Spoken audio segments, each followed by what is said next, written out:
طالب علیہ السلام کی خدمت میں 51 مرتبہ، حضرت فاطمہ بنت اسد کی خدمت میں 135 مرتبہ، اور جناب خدیجہ طاہرہ سلام اللہ علیہا کی خدمت میں 622 مرتبہ، 622، 135 اور 51۔ یہ تلاوت ایک ساتھ کیجئے، درمیان میں روک روک کر 51 کے بعد ابو طالب کے لیے، 135 کے بعد جناب فاطمہ بنت اسد، اور 622 کے بعد جناب خدیجہ طاہرہ، اور 11 دن میں یہ عمل مکمل کر کے پھر اپنی حاجت پیش کیجئے۔ حاجت اتنی جلدی قبول ہوگی کہ انسان خود حیران ہوگا کہ ہم تو بے خبر تھے، یہ ہستیاں بھی توسل میں آ سکتی۔ بسم اللہ الرحمن الرحیم۔ اس جملے کو سن کر امام علیہ السلام نے عجیب جملہ ارشاد فرمایا فض اللہ فمک، اللہ تیرا منہ توڑ دے، اللہ تیرا منہ خاموش کر دے، یا میں اگر اپنے الفاظ میں کہوں چپ کرو بے ادب بدتمیز۔ بڑے احتیاط سے جملے میں نے ادا کیے، یہ سارے جملے ادبی ہیں، غیر ادبی نہیں پڑھ رہا، بے ادب اور بدتمیز۔ اگر میں ترجمہ یوں کر دوں، جناب ابو طالب علیہ السلام کے بارے میں مولا نے اتنا سخت جملہ ارشاد فرمایا، پھر ارشاد فرمایا تمام تر سامعین کے سامنے، ارشاد فرمایا جانتے ہو اگر روز قیامت میرے والد ابو طالب علیہ السلام ساری انسانیت، سارے خلق خدا کے لیے شفاعت کی درخواست کریں، خدا ساری مخلوقات کو میرے بابا کی شفاعت کی برکت سے بخش دے گا۔ آپ سمجھیے، مسلمان کہلوانے والے اپنے آپ کو خود بخشے جائیں گے یا کسی کی شفاعت کی خیرات مانگنے کھڑے ہوں گے؟ قیامت میں اگر شفاعت مصطفیٰ اور آل مصطفیٰ نہ ملے تو کہاں جائیے گا؟ تو سارے کلمہ گو تو شفاعت کے انتظار میں ہوں گے۔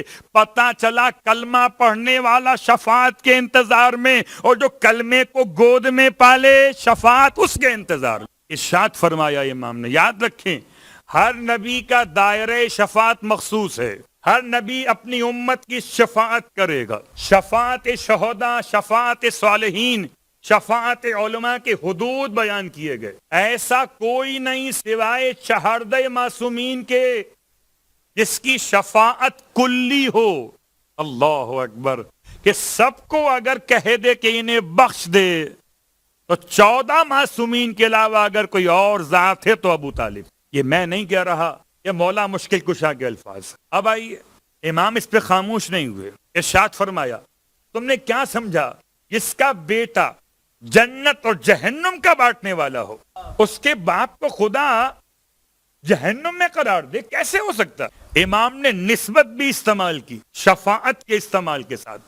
پھر ارشاد فرمایا یاد رکھو روز قیامت میرے والد کا نور، امام فرما رہے ہیں میرے والد کا نور تمام خلق خدا سے روشن تر ہوگا، بعد نور ختمی مرتبت، بعد نور علی ابن ابی طالب، بعد نور فاطمہ زہرا، بعد نور حسن حسین اور ائمہ معصومین، 14 کے بعد کائنات میں قیامت کے میدان میں سب سے بڑا نور ابو طالب کا ہوگا۔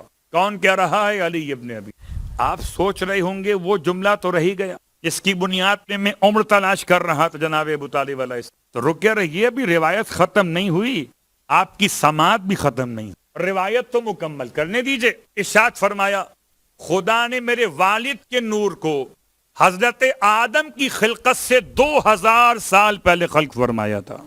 حضرت ابو طالب علیہ السلام کا نور اب سمجھیے کہ جو 2000 سال پہلے آدم سے بنا ہو، اسے آدمیوں سے کیا ملاتے ہو؟ وہ کہہ سکتا ہے نا کہ 30 سال صبر کرو فاطمہ، خدا تمہیں بھی اس جیسا بیٹا عطا کرے گا، دونوں برابر ہوں گے سوائے نبوت کے۔ اب آئیے رجب کی 13ویں شب مکہ المکرمہ میں، پھر کبھی تفصیل سے پڑھیں گے اگر موقع ہوا، میلاد کے عنوان میں خالی ایک جملہ۔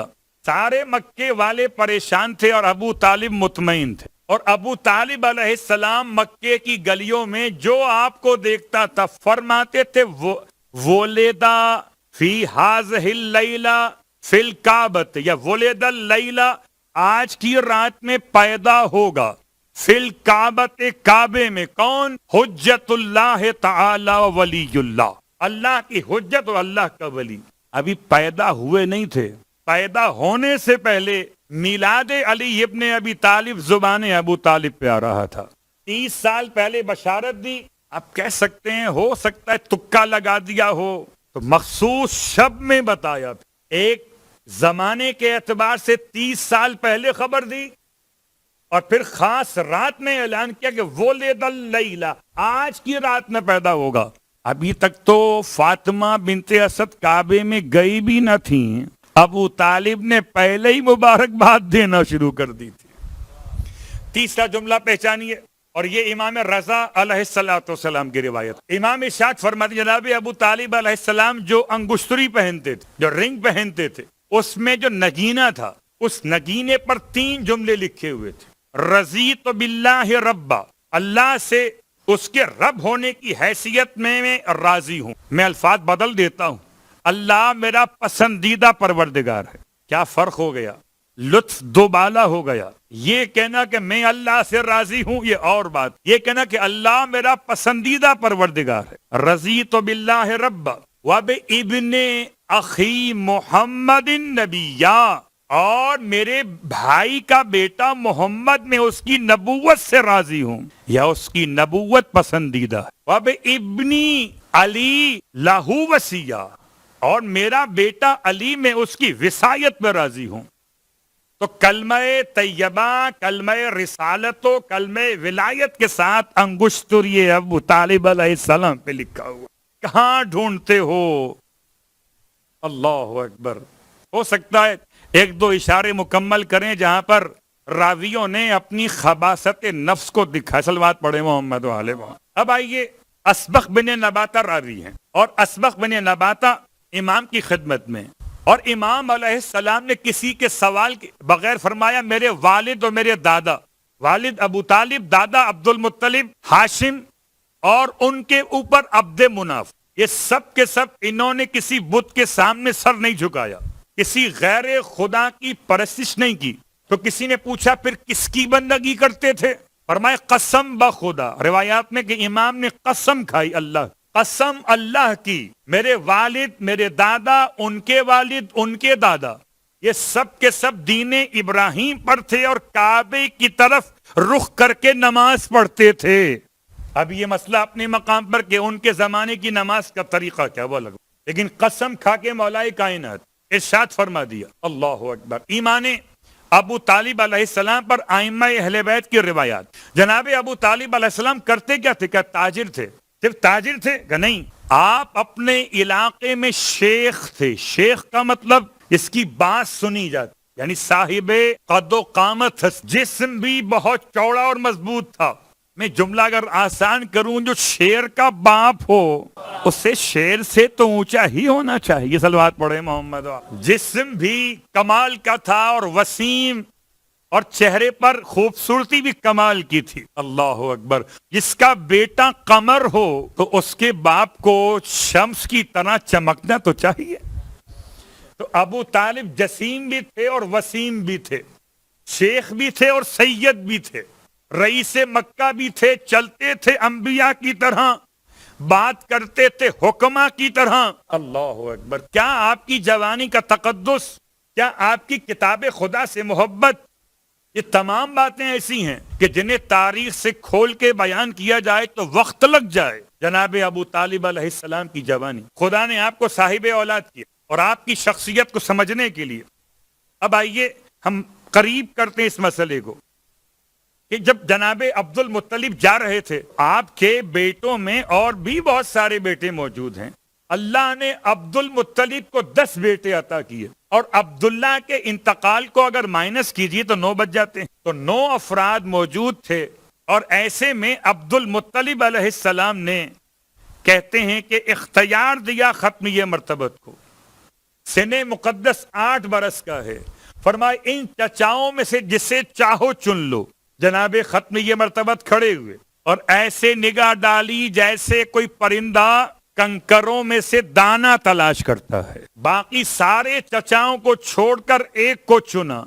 اب تو سمجھو ابو طالب کو کچھ مت کہنا, اس لیے کہ خدا کے انتخاب کو محمد کہتے ہیں، محمد کے انتخاب کو ابو طالب۔ یا علی، اب کچھ مت کہنا، یہ انتخاب بند کمرے کے اجلاس میں نہیں ہوا اور پاکستان کے مسائل میں نامعلوم افراد نے انتخاب نہیں کیا۔ بات واضح ہو رہی ہے؟ تو یہ تو انتخاب سب کے سامنے ہوا ہے، یہ پرچیاں نہیں ڈالی گئیں، سارے چچا بیٹھے تھے، چاہتے تو زبیر کو چن لیتے، چاہتے تو عباس کو چن لیتے، چاہتے تو حمزہ کو چن لیتے، آپ نے سب کو چھوڑ کر حمزہ پہ لاکھوں سلام، عباس کا بھی احترام، زبیر جب تک رہے اپنے تب تک ان کا خیال، باقی سارے چچاؤں سے اپنے مقام پر معذرت، سب کو چھوڑ دیا، ابو طالب کو چنا۔ کچھ تو دیکھا تھا جناب ختمیہ مرتبہ، جا کے گود میں بیٹھ گئے، اور 8 سال کے سن سے لے کر اور پیغمبر اکرم صلی اللہ علیہ وآلہ وسلم کے اس دور تک، یعنی 3 زمانے ایسے ہیں جو پیغمبر نے خود اپنے چچا کا شکریہ ادا کیا۔ ایک لفظ تغیر، ایک لفظ یتیم، اور ایک لفظ فتح، یعنی اے چچا آپ نے صلہ رحمی کا حق ادا کیا۔ یہ کلمات کب ہیں؟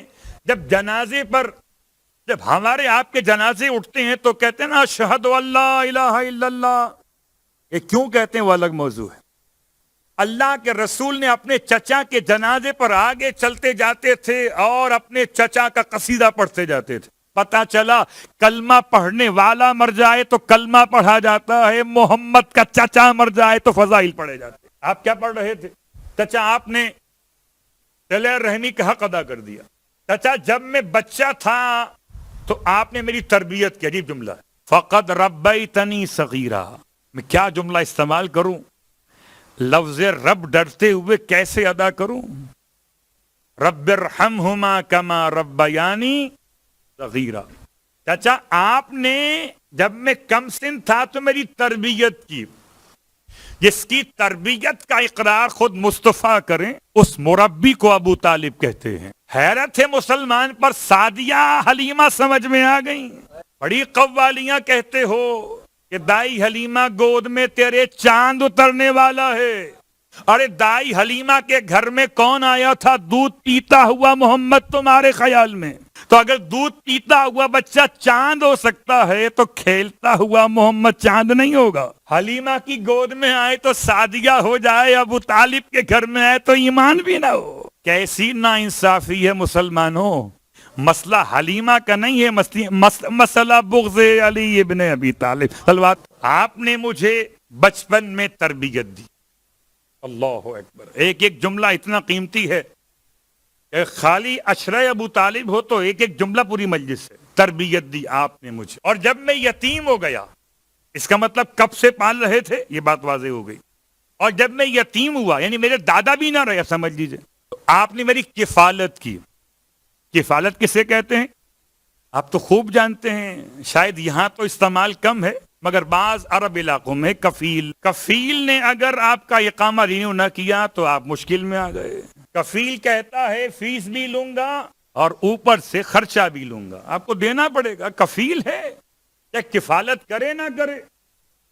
اگر کوئی اپنے شہریت پر آپ کو اپنے علاقے میں آنے دے وہ آپ کا کفیل ہو جاتا ہے۔ اور آپ پہچانیے جو محمد کا کفیل ہو۔ میں بات کو پلٹ دیتا ہوں، کائنات کے کفیل کو نبی کہتے ہیں، نبیوں کے کفیل کو مصطفیٰ کہتے ہیں، اور مصطفیٰ کے کفیل کو ابو طالب کے کفیل۔ تیسرا جملہ فرمایا جب میں بڑا ہوا اور میں نے اعلان نبوت کیا تو آپ میرے ناصر ہو گئے۔ ایک ہی شخصیت ہے، تم جس کو چاہو صحابی کہو، جس کو چاہو دوست کہو، لیکن نہ تو کسی کو مربی محمد کہہ سکو گے، نہ کسی کو کفیل محمد کہہ سکو گے، اور علی کے علاوہ کسی اور کو ناصر محمد بھی نہ کہہ سکو گے۔ اللہ اکبر!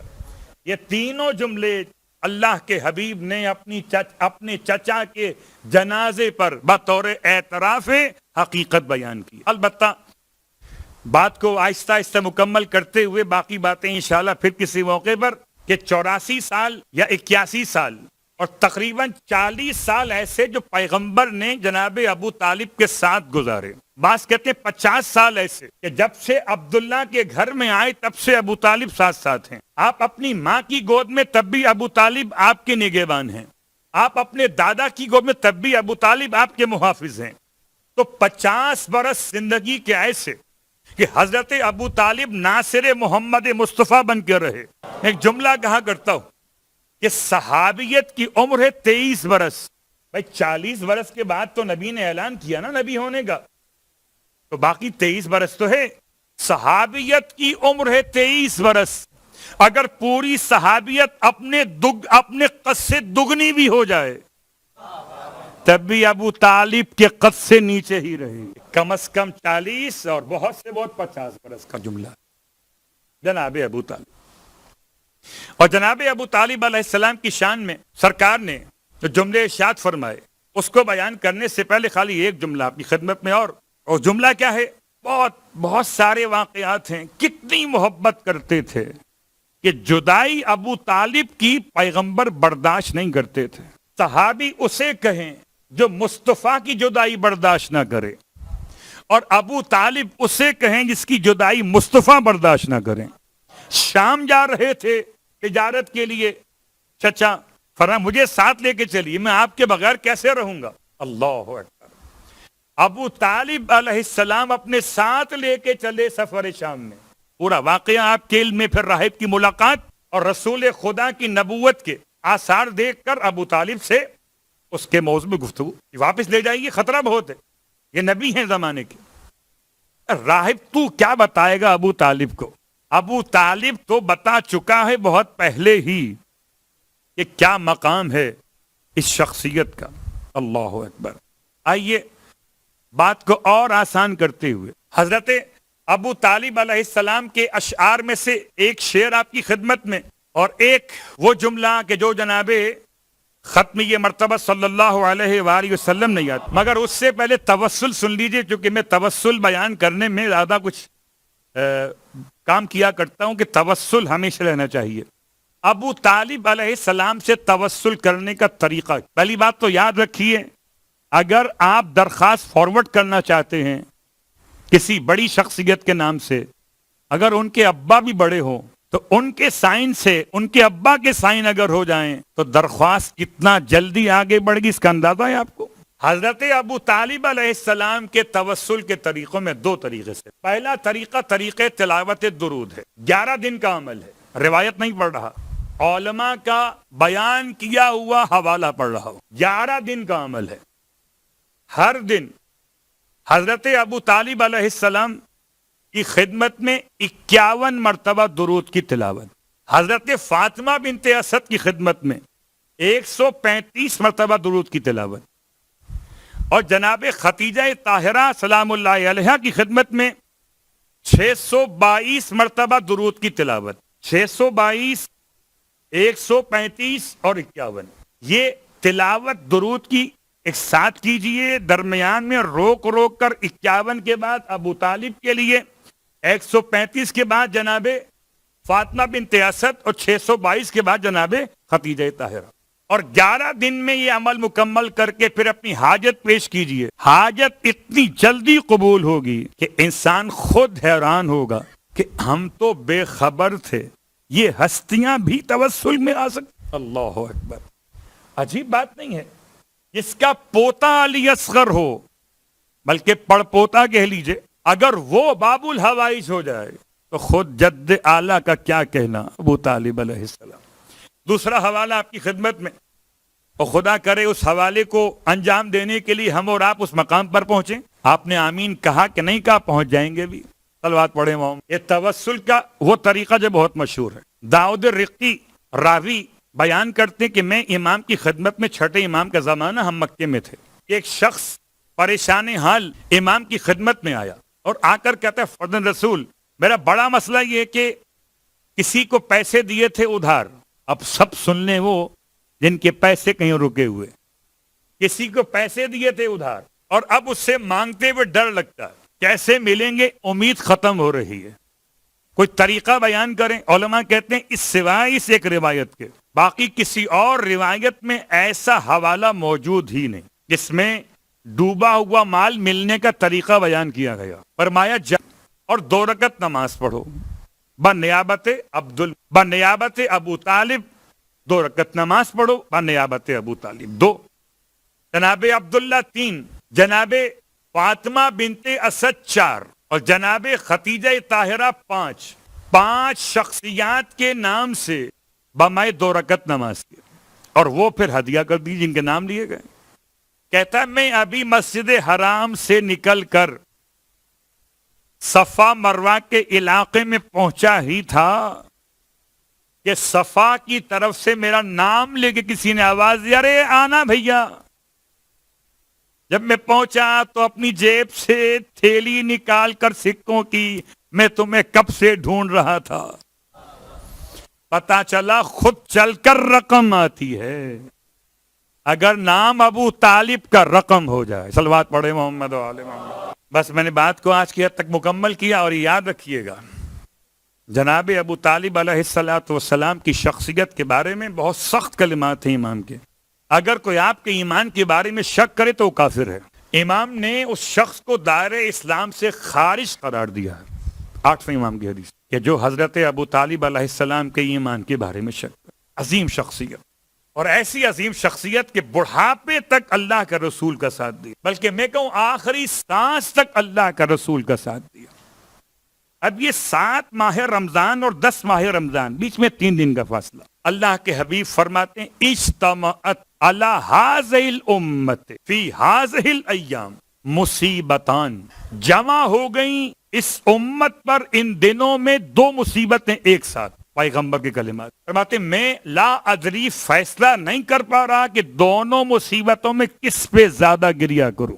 میں اپنے الفاظ میں کہوں کہ حضرت ابو طالب کی وفات کا 3را دن تھا اور ختیجہ طاہرہ کی وفات کا دن تھا, اور آپ اپنے لحاظ سے سمجھیے کہ جناب ابو طالب کا سویم تھا اور جناب ختیجہ طاہرہ کی وفات کا دن. اور یہ اللہ کے رسول نے امت کے لیے بیان کیا ہے. امت یہ بیٹھی ہوئی ہے آج رسول کے چچا کا ماتم کرے گی اور 3 دن کے بعد فاطمہ زہرا کی ماں کا ماتم کرے گی. اس لیے کہ اللہ کے رسول نے پوری امت کے لیے بات کی کہ 2 مصیبتیں اس امت میں جمع ہوئی ہیں.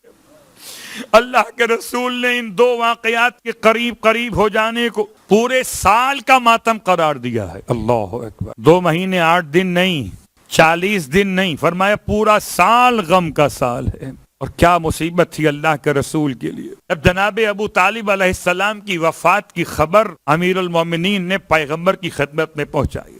بہت روئے. فرمائے یا علی جلدی سے جائیے, غسل و حنوط و کفن کا انتظام کیجئے, اور جب لٹائیے گا گہوارے میت میں تو مجھے بلا لیجیے. اللہ کے رسول کو بلایا گیا. آپ نے کفن چہرے سے ہٹایا. ابو طالب کے چہرے کو ایسے دیکھا جیسے کوئی بچہ ماں کے چہرے کو دیکھتا. عجیب جملہ ہے رونے والوں. آپ جھک گئے, اپنے دہنے رخسار کو ابو طالب کے رخسار پہ 4 دفعہ ملا. روتے جاتے تھے, اپنے چچا کو یاد کرتے. پھر اپنے چچا کے رخسار کو پلٹا اور بائیں رخسار پر 3 دفعہ اپنے رخسار کو ملا. اللہ اکبر. 7 دفعہ اللہ کے رسول نے اپنے چچا کے منہ پر اپنا منہ ملا. اپنے چچا کے جنازے کو شان کے ساتھ اٹھایا. بس میں کہوں گا یا رسول اللہ آپ بڑے مظلوم ہو گئے. کتنے مظلوم ہوئے کہ 3 سال مکے میں رہے جناب ابو طالب کے بعد, مگر گھر سے نکلنا چھوڑ دیا کہ اب ناصر نہ رہا, اب مشکلات بڑھ گئیں. واہ مصیبت, اب کوئی بچانے والا نہ رہا. ایسے میں حضرت رسول خدا اپنے چچا کے جنازے کو لے کے چلے آگے اپنے چچا کے فضائل پڑھتے جاتے تھے, چونکہ ابھی نماز